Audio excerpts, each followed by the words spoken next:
Rodri vient de poser le pied à Barcelone et avant même sa visite médicale, il a déjà lancé une pique au Real Madrid qui n'est pas passée inaperçue. Ce transfert qu'on pensait presque impossible il y a encore quelques semaines vient de se concrétiser, et les conséquences touchent bien plus que le simple entrejeu catalan, ça redistribue les cartes jusqu'au brassard de capitaine. Pendant ce temps, un feuilleton qu'on croyait clos refait surface du côté de Manchester, et Julián Álvarez entre dans la semaine la plus décisive de tout son dossier.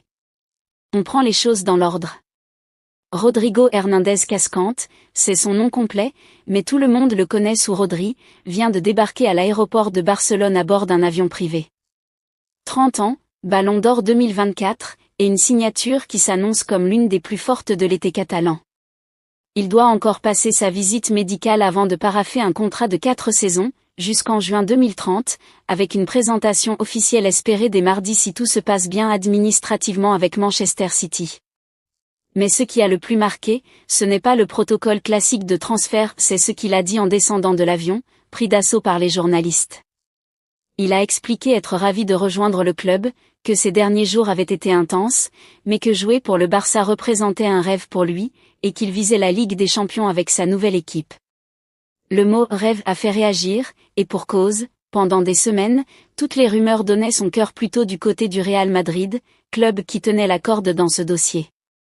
Rodri a finalement fait volte-face, rompant les négociations avec les Merengues pour privilégier le projet barcelonais. Une décision qui, forcément, ne passe pas inaperçue à Madrid. Et justement, à Madrid, on encaisse le coup, mais on ne reste pas les bras croisés.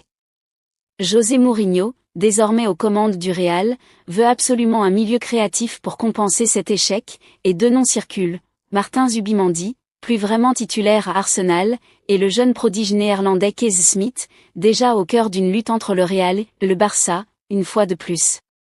Le problème, c'est que la direction madrilène pose une condition claire avant de céder à la demande de Mourinho, il faudra d'abord vendre. Le club a énormément recruté cet été, avec des arrivées comme Yann Diomandé, Marc Cucurella ou encore Bernardo Silva, et les caisses ne sont pas extensibles à l'infini. Un nom revient avec insistance pour un possible départ, Eduardo Camavinga, fragilisé par une saison compliquée et un poste où la concurrence est rude. Bref, le contre-coup du dossier Rodri risque de redessiner tout un PAN de l'effectif madrilène dans les prochains jours. Ce genre de bouleversement a aussi des conséquences en interne, du côté catalan.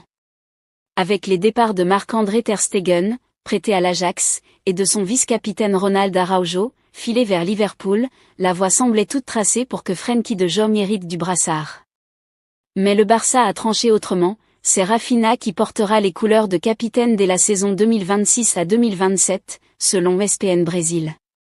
Une nomination logique quand on regarde la saison passée, le Brésilien avait déjà endossé ce rôle à de multiples reprises en raison des absences répétées des autres cadres, et il s'est imposé comme l'un des joueurs les plus influents du vestiaire, autant par son dévouement que par sa capacité à répondre présent sous pression. De Jong devrait occuper la deuxième place dans la hiérarchie, avec Pedri, Eric Garcia et même Rodri parmi les prétendants pour compléter la liste des capitaines. Un signal fort envoyé par Hansi Flick, le brassard ne se donne plus à l'ancienneté, il se mérite sur le terrain. Du côté de l'attaque justement, un feuilleton qu'on pensait terminé vient de reprendre vie. Marcus Rashford, prêté au Barça la saison dernière, avait laissé une trace franchement solide, 14 buts et 14 passes décisives en 49 matchs toutes compétitions confondues, et un titre de champion d'Espagne au passage. Sauf que le Barça n'avait pas levé son option d'achat, fixée à seulement 30 millions d'euros, et l'Anglais était reparti à Manchester United après le mondial. Sauf que, selon Theo Tok, le dossier n'est peut-être pas mort. Le Barça cherche toujours un renfort offensif pour combler le vide laissé par Lewandowski, les options sur le marché se raréfient à mesure que le mercato avance, et Rashford, dont une partie du cœur serait toujours restée en Catalogne, ne dirait certainement pas non à un retour. Manchester United réclamerait un prix qui a refroidi plusieurs prétendants, mais le Barça, lui, n'a jamais vraiment coupé les ponts avec son ancien prêté. Et on termine avec le dossier qui pourrait tout faire basculer dans les prochains jours, Julián Álvarez.